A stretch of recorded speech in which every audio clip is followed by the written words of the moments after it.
Praise the lord. ఎలా ఉన్నారు? మనిషికి కావాల్సిన 2 ప్రాముఖ్యమైన విషయాలు చెప్తాను. ఈరోజు దేవుని వాగ్దానము 2 కొరింథీ 13 అధ్యాయం 11 వచనం. ప్రేమ సమాధానములకు కర్తయగు దేవుడు మీకు తోడైయుండును. మనిషి బ్రతకాలి అనంటే ఎంత డబ్బున్నా, ఎంత ఆరోగ్యమున్నా, ఏమున్నా గూడా ప్రేమ కావాలి. సమాధానం ఖచ్చితంగా కావాలి. ప్రేమ ఉండి సమాధానం లేకపోతే అంటే పీస్ లేకపోతే గందరగోళమైన వాతావరణం ఉంటే ఎంత ప్రేమున్నా గూడా బ్రతకలేడు. అదే మంచి సమాధానం ఉండి, ప్రశాంతమైన వాతావరణం ఉండి, ప్రేమ లేక, ప్రేమించేవారు లేక ఒంటరిగా ఉంటే మనిషి బ్రతకలేడు. ఈ 2 ఉండాలి. ఈ రెండిట్లో ఏది తక్కువైనా, ఏది లేకపోయినా గూడా మనిషి బ్రతకలేడు. కానీ ఈ రోజుల్లో పరిస్థితులు ఎలా ఉన్నాయంటే, సమాజం ఎలా ఉందంటే, ప్రేమించేవారు ఉన్నారని అనుకుంటున్నారా? ప్యూర్ లవ్ దొరుకుతదని అనుకుంటున్నారా? కష్టం. అసలు కల్తీ లవ్ గూడా దొరకడం కష్టం. ప్రేమ అనే మాటకే సాతాను సమాజంలో విలువ లేకుండా చేస్తూ వచ్చాడు. సమాధానం గూడా లేదు. ఏ మనిషిని పట్టుకున్నా గూడా నెమ్మది లేదు, శాంతి లేదు. జీవితం గందరగోళం, డిప్రెషన్. ఏదో ఆలోచిస్తారు, ఏదో అనుకుంటారు, ఏదో జరుగుతది. కానీ ఈరోజు దేవుడు ఆ 2 గూడా ఇస్తానంటున్నాడు.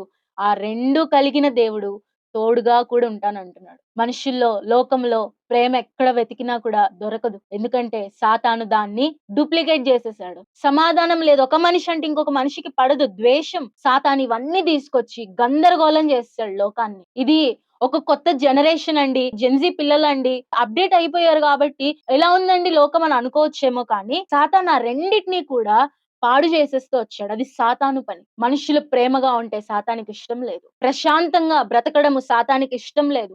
సమాధానంగా బ్రతకడం సాతానికి ఇష్టం లేదు. యూనిటీని దెబ్బతీస్తాడు. సంతోషాన్ని తీసేస్తాడు. సమాధానాన్ని తీసేస్తాడు. ఎప్పుడైతే ఈ ప్రేమ, ప్రశాంతత అనే మాటలు జీవితంలో లేవో మనిషి గందరగోళమైన పరిస్థితుల్లోకి వెళ్ళిపోయి చెడు వ్యసనాలకు బానిసైపోతాడు.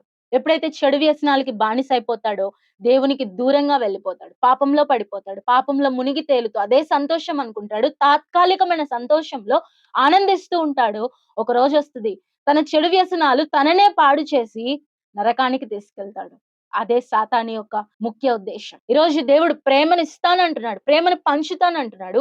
నీ జీవితంలో సమాధానాన్ని ఇస్తా అంటున్నాడు. అలాంటి దేవుడు నీకు తోడుగా కూడా ఉంటానంటున్నాడు. ఆయన మన జీవితంలో తోడుగా ఉంటే మనకి 2 గూడా వస్తాయి. ఎప్పుడైతే ప్రేమ ఉంటదో మన జీవితంలో, సమాధానం ఎప్పుడైతే మన జీవితంలో ఉంటదో దేవునికి దగ్గరగా వస్తాం. సాతాను మన మీద చేసే దాడి నుంచి మనం తప్పించుకుంటాము.